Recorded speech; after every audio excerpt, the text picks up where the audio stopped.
Hello everyone, good evening once again. આજે આપણે મેથ્સની અંદર ડે નંબર 4 સ્ટાર્ટ કરી દઈએ. લાસ્ટ ક્લાસની અંદર આપણે ડિટર્મિનન્ટ ચેપ્ટરની અંદર 2x2 ડિટર્મિનન્ટ કમ્પ્લીટલી પરફેક્ટ શીખી ગયા. જો જેટલું 2x2 ડિટર્મિનન્ટ આવડે એટલું તો 3x3 ડિટર્મિનન્ટ બહુ ઇઝીલી સોલ્વ થઈ શકશે. ચાલો, તો આજે આપણે હવે 3x3 ડિટર્મિનન્ટ સોલ્વ કરવા જઈએ. અને સૌથી પહેલો ક્વેશ્ચન છે એટલે ઇઝી ક્વેશ્ચન લઈએ અને સાવ બેઝિક મેથડથી શીખીએ, ભલે વાર લાગે અત્યારે. એટલે આપણે પહેલા ક્વેશ્ચનમાં પરફેક્શન લઈ આવશી, પછી બહુ ઝડપથી સોલ્વ કરવાની ટ્રાય કરશી. તો ક્વેશ્ચન અત્યારે આટલો છે, સોલ્વ ધીસ ડિટર્મિનન્ટ, જેની અંદર અત્યારે હું રેન્ડમલી કોઈ પણ વેલ્યુ એક પ્લેસ કરી દઉં છું વિધાઉટ ટેકિંગ એની માઇનસ. અત્યારે આપણે એકે માઇનસ નથી લેતા, પછી ધીરે ધીરે જેમ 2x2માં કર્યું એમ ઇઝી લેવલથી હાર્ડ લેવલ સુધી પહોંચીશું. તો અત્યારે 3x3 ડિટર્મિનન્ટ, જે શું કામે 3x3 ડિટર્મિનન્ટ કીધું, there are 3 number of rose and 3 number of columns. Horizontal હોય એને રો કહેવાય, વર્ટિકલ હોય એને કોલમ કહેવાય. તો આને કીધું row number 1, row number 2, row number 3, અને column number 1, column number 2, column number 3. That's why it is called 3x3 determinant. હવે આને જો સોલ્વ કરવું હોય તો એના માટેની એક મેથડ છે કે જે મેથડનું નામ ખરેખર છે રો એક્સપાન્શન મેથડ. રોથી કોલમથી કેટલી રીતે એક્સપાન્ડ કરી શકીએ, પણ બધાએ આ એપ્લાય કરવી. શું કહેવાય? Row expansion method. આપણે ફર્સ્ટ રોથી એક્સપાન્ડ કરીશું, તો એના માટે તમારે કન્સિડર કરવી પડે અલ્ટરનેટ સાઇન. હવે એ શું કામ કરવી પડે એ ડિટેલ હું તમને લાસ્ટમાં બધું શીખવાડીશ કે શું કામે પ્લસ માઇનસ પ્લસ, એકદમ બેઝિકથી ડિટેલ શીખવાડવું છે. તો પહેલાં તો યાદ રાખી લઈએ, પછી શીખીએ. અલ્ટરનેટ સાઇન કન્સિડર કરવી પડે, એટલે કે plus minus plus. Alternate sign plus minus plus, જે હું અહીંયા લખવા જાઉં છું. એટલે કે ફર્સ્ટ ટર્મ પ્લસ આવશે, સેકન્ડ ટર્મ માઇનસ આવશે, અને થર્ડ ટર્મ પ્લસ આવશે. First term row expansion, first રોમાં એન્ટ્રી છે 2, 3, 4, એટલે કે ફર્સ્ટ ટર્મ છે 2, 3, 4. 2 સાથે મલ્ટીપ્લાયમાં આવશે એક 2x2 ડિટર્મિનન્ટ, 3 સાથે મલ્ટીપ્લાયમાં આવશે એક 2x2 ડિટર્મિનન્ટ, અને 4 સાથે મલ્ટીપ્લાયમાં આવશે એક 2x2 ડિટર્મિનન્ટ. એટલે કે ઇન શોર્ટ, જો 3x3 ડિટર્મિનન્ટ સોલ્વ કરવું હોય તો અંદર 2x2 વાળા 3 ડિટર્મિનન્ટ આવી જાય. ચાલો ફરીથી એકવાર, પ્લસ માઇનસ પ્લસ, એટલે કે પ્લસ માઇનસ પ્લસ, પછી જે એન્ટ્રી છે એ લખી દઈએ 2, 3, 4.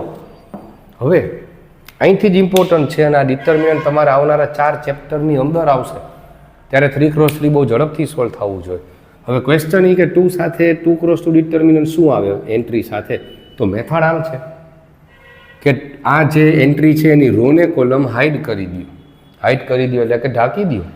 2ની રો ગઈ અને એ જ 2ની કોલમ ઢાંકી દો.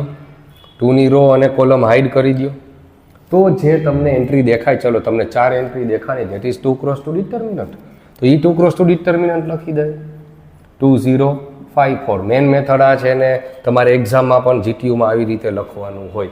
ડીડી સેટવાળા છે એ બધા તો ડાયરેક્ટલી સોલ્વ કરશે, જે હમણાં નેક્સ્ટ ક્વેશ્ચનમાં હું શીખવાડીશ. પણ પહેલાં ડાયરેક્ટ નહીં, અત્યારે આપણે પરફેક્શન જોઈએ છીએ, પછી ભલે આપણે ડાયરેક્ટ આન્સર 2 સ્ટેપમાં આપી દેશે, અને પછી તો ડિટર્મિનન્ટની કેટલી બધી પ્રોપર્ટી છે, સીધો જોઈને જ આન્સર આપશો તમે. ચાલો, તો 3 સાથે અહીંયા 2x2 ડિટર્મિનન્ટ શું આવે, તો આ 3 એન્ટ્રી છે એની રોને કોલમ હાઇડ કરી દો. ચાલો, 3ની રો ગઈ અને એની કોલમ પણ હાઇડ કરી દો, તો તમને આ 4 એન્ટ્રી દેખાય છે. That is 1, 0, 3, 4. તો એ 2x2 ડિટર્મિનન્ટ લખી દો. 4ની એન્ટ્રી રોને કોલમ હાઇડ કરી દો. ચાલો, તો અગેન 4 એન્ટ્રી દેખાય છે, ધેટ ઇઝ 1, 2, 3, 5. તો અહીંયા લખી દઈએ 1, 2, 3, 5. લ્યો ડન. આ ફર્સ્ટ સ્ટેપ જ મોસ્ટ ઇમ્પોર્ટન્ટ હતું. અહીંથી તો આપણે લાસ્ટ ક્લાસમાં શીખાય બધું સ્ટાર્ટ થઈ ગયું, પણ હજી આમાં મિસ્ટેક બહુ બધા કરે છે. પ્લસ માઇનસની બહુ મિસ્ટેક થતી જ રહે છે. એ ના થાય એના માટેની ટેકનિક છે જે હું તમને કહેવા જાઉં છું કે બધાએ કમ્પલસરી આમ જ લખવું. That is format. એક ડિટર્મિનન્ટનું ફિક્સ ફોર્મેટ રાખી દઉં છું. ફરીથી જો, plus, second term minus, third term plus, plus minus plus. એની સાથે આપણે 2x2 ડિટર્મિનન્ટ આવે છે, તો મેં એમાંય તમને ફોર્મેટ બનાવી દીધું હતું, that is bracket minus bracket. એટલે આની સાથે મલ્ટીપ્લાયમાં આવી જવું જોઈએ બ્રેકેટ માઇનસ બ્રેકેટ. બસ જો આ ફોર્મેટ કમ્પલસરી આવું જ લખેલું હોવું જોઈએ. આ તો મારે પહેલી વાર શીખવાડવું તો અહીંથી સ્ટાર્ટ કર્યું. ઈડી સેટવાળા ડાયરેક્ટ અહીંથી જ સ્ટાર્ટ કરે. ચાલો ફરીથી એકવાર પ્લસ માઇનસ પ્લસ એની સાથે બ્રેકેટ માઇનસ બ્રેકેટ કેમ કે 2 ક્રોસ 2. ચાલો એન્ટ્રી છે 2 3 4 અને હવે અહીંયા છે ડિટર્મિનન્ટ આવ્યા એ સોલ્વ કરી નાખો કાલની મેથડથી. ક્રોસ મલ્ટિપ્લિકેશન યાદ છે ને?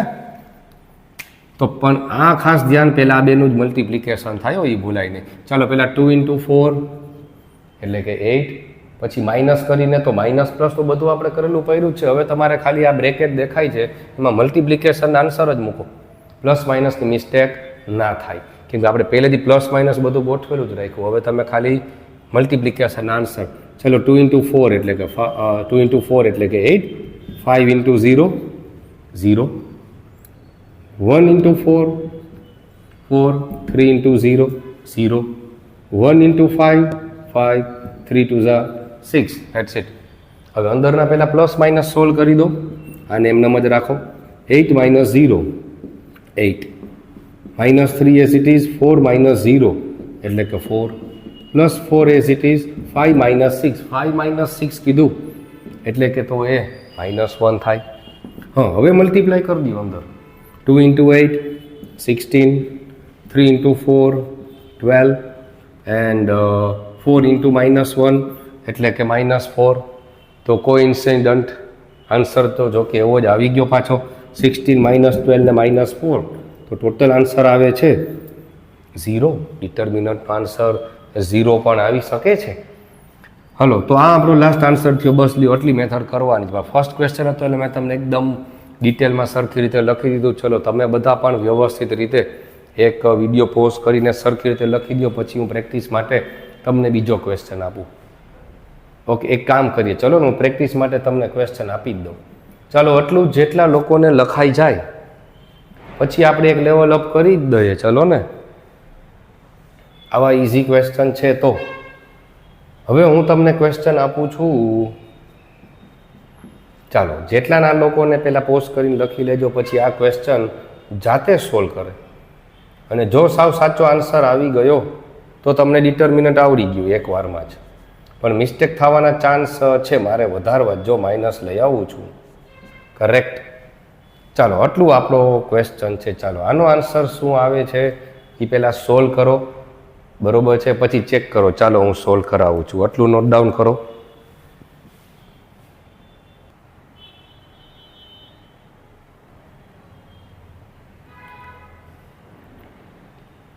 ચલો તો ક્વેશ્ચન નંબર 2 નો આન્સર આવી ગયો છે. હવે જોઈએ કેટલાને સાચો આન્સર આવ્યો છે કે નહીં. ઓલમોસ્ટ ઘણા બધાનો ખોટો હોઈ શકે છે કેમ કે અંદર માઇનસ આવી ગયું એટલે. પણ હવે જે મેં તમને આગળના ક્વેશ્ચનવાળું ફર્સ્ટ સ્ટેપ લખાવેલું હતું જેની અંદર 2 × 2 વાળા 3 ડિટર્મિનન્ટ હતા એ હવે નથી લખતા કેમ કે હવે આપણે થોડીક સ્પીડ પકડવી છે એટલે હું ડાયરેક્ટ ગણાવવા જાઉં છું. પણ ડાયરેક્ટ ધ્યાન રાખો બધાએ ના કરું. જેને ફૂલ પ્રેક્ટિસ થઈ જાય પછી જ આ ડાયરેક્ટ મેથડ કરવી. એટલે કે મેં તમને હમણાં મારું ફોર્મેટ લખાયું હોય કે જેથી મિસ્ટેક સાઇનની કોઈ દિવસ ના થાય. ફરીથી એકવાર જુઓ. ચલો પેલું ટર્મ પ્લસ માઇનસ પ્લસ એટલે કે પ્લસ સાથે bracket minus bracket. Second term આવે છે માઇનસ. જો કે હું નીચે લખી દઉં તમે એક લાઇનમાં લખી શકો. માઇનસ સાથે બ્રેકેટ માઇનસ બ્રેકેટ પ્લસ સાથે બ્રેકેટ માઇનસ બ્રેકેટ. લો આ એક ફોર્મેટ હોવું જ જોઈએ તમારી પાસે. જો આ ફોર્મેટથી સોલ્વ કરશો તો એકદમ પરફેક્ટ આન્સર જ આવશે. પ્લસ માઇનસની મિસ્ટેક ના થાય કેમ કે આપણે ઓલરેડી બધી સાઇન કન્સિડર કરી લીધી. પ્લસ માઇનસ પ્લસ આવી ગયું. 2 × 2 ડિટર્મિનન્ટમાં વચ્ચે ઓલું માઇનસ આવે એ બધું પણ કરેલું જ છે. હવે તમારે ખાલી ફિલ ઇન ધી બ્લેન્ક્સ જ કરવાની આવી. હાલો જોઈએ કઈ રીતે. ફરીથી એકવાર આ ફોર્મેટ ડન. આવી રીતે દર વખતે તો લખવું જ. હાવ ડાયરેક્ટ કોઈ દિવસ ના ગણવા જાઓ. ચાલો તો ફર્સ્ટ રોમાં એન્ટ્રી છે 3 -4 5. તો એ એન્ટ્રી પહેલાં પ્લેસ કરી દઈએ 3 -4 5. તો હવે અહીંયા બહુ ધ્યાન રાખવું. એક તો આપણું રૂલ છે એનું માઇનસ આવે અને સાથે આ એન્ટ્રી પણ પોતે માઇનસ છે એટલે અહીંયા માઇનસ માઇનસ પ્લસ થઈ જાય જે ઘણા બધા મિસ્ટેક કરી હોય. ચાલો તો ફર્સ્ટ એન્ટ્રી 3 -4 5. હવે આગળ હતું એમ કે આપણે આ 3 સાથે મલ્ટીપ્લાયમાં શું આવે તો 2 ક્રોસ 2 ડિટર્મિનન્ટ આવે, પણ એ લખવાની બદલે ડાયરેક્ટ સોલ્વ કરીએ છીએ. ચાલો 3ની રો ને કોલમ હાઈડ કરો. 3 રો ને કોલમ હાઈડ. હવે તમારે ખાલી મલ્ટીપ્લાય જ કરવાનો છે, ગુણાકાર જ કરો ને આન્સર ભરતા જાઓ. -3 ઇન્ટુ -4 +12 થઈ જાય. -3નું મલ્ટિપ્લિકેશન માઇનસ સાથે એટલે પ્લસ થઈ જાય, એટલે આવી ગયું પ્લસ. 0 ઇન્ટુ -2 0. હવે તમારે સાઇનની ચિંતા જ નથી કરવાની, ખાલી મલ્ટિપ્લિકેશન આન્સર. -4 સાથે મલ્ટીપ્લાયમાં શું આવે તો -4ની રો ને કોલમ હાઈડ કરી દો. ચાલો આટલી મેથડ છે, ખબર પડે છે ને. -4ની રો ને કોલમ હાઈડ કરીએ તો જે 4 એન્ટ્રી દેખાણી કરો ક્રોસ મલ્ટિપ્લિકેશન. 6 ઇન્ટુ -4 એટલે કે આન્સર આવ્યો -24. પછી આ બે મલ્ટીપ્લાય થાય એટલે કે 1 ઇન્ટુ -2 -2. આ 5 સાથે મલ્ટીપ્લાયમાં શું આવે તો 5ની રો ને કોલમ હાઈડ કરી દો તો કરો બેનું મલ્ટિપ્લિકેશન. આ બે થાય છે 6 ઇન્ટુ 0 એટલે કે 0. પછી 1 ઇન્ટુ -3 એટલે કે -3. લો આમ લખવાનું હોય. હવે આનું સોલ્યુશન થઈ ગયું. હવે અહીંથી હજી મિસ્ટેક ના કરતા, હજી આ બધું તો એમને જ લખું. ચાલો ફરીથી ફર્સ્ટ ટર્મ છે +3, પણ અહીંયા ધ્યાન રાખજો માઇનસ માઇનસ થઈ જાય છે પ્લસ થઈ જાય છે. અહીંયા છે +5, પણ એની સાથે મલ્ટીપ્લાયમાં શું આવે છે તો એને મોટા બ્રેકેટમાં જ લખો એટલે ખબર પડે. ચાલો 12 - 0 12 માઇનસ, જો અહીંયા બહુ ધ્યાન રાખજો, અહીંયા ઘણા બધાની મિસ્ટેક થાય. -24 ને -2 થઈ ગયું. અહીંયા માઇનસ ને પાછું માઇનસ વચ્ચે પ્લસ થઈ ગયું. સો -24 હતા, એમાં +2 એડ કરીએ એટલે થાય -22. જો અહીંયા પાછું માઇનસ માઇનસ મેં કીધું તું માઇનસ ના, હવે માઇનસ આવશે એટલે બહુ મિસ્ટેક થશે. જોજો જેને આન્સર રોંગ આવ્યો ચેક કરી લે કે આ મિસ્ટેક થઈ. 0 અને માઇનસ માઇનસ થઈ ગયું વચ્ચે પ્લસ, તો 0 + 3 એટલે કે 3. એટલે પેલા અંદરના પ્લસ માઇનસ સોલ્વ કરો. હવે મલ્ટીપ્લાય કરી દો. 12 ઇન્ટુ 3 એટલે કે 36. -22 ઇન્ટુ 4 તમે તો કેલ્સી યુઝ કરી શકો છો, -88. એન્ડ +5 ઇન્ટુ 3 એટલે કે 15. ચલો આ બધાનો ટોટલ કરો એટલે આપણો ડિટર્મિનન્ટનો આન્સર આવી ગયો કહેવાય. ચાલો હું પણ ડાયરેક્ટલી સોલ્વ કરવાની ટ્રાય કરીએ કે આ થઈ ગયું 5 એટલે કે 41. 10 એડ કરીએ 51. હા એટલે આ થઈ ગયું 51 અને એમાંથી 88 જો માઇનસ કરીએ તો આન્સર આવે છે 7 એટલે કે થઈ ગયા 8 અને 37 અને પણ માઇનસ પાછા તો આન્સર આવે છે -37. લો આવી રીતે સોલ્વ થાય એટલે ડિટર્મિનન્ટ આન્સર 0 પ્લસ માઇનસ ગમે તે આવી શકે છે. ચલો આવી રીતે બધાને ડિટર્મિનન્ટ હવે આવડી જવું જોઈએ. સો આઈ થિંક ચલો હવે તો પરફેક્ટલી આવડી ગયું હશે અને હવે તમે પણ ડાયરેક્ટ મેથડ સ્ટાર્ટ કરી શકો છો. ચાલો તો એ સોલ્વ કરવા માટે આપણે એક કામ કરીએ. એક નહીં, હું તમને ઘણા બધા ક્વેશ્ચન આપી દઉં.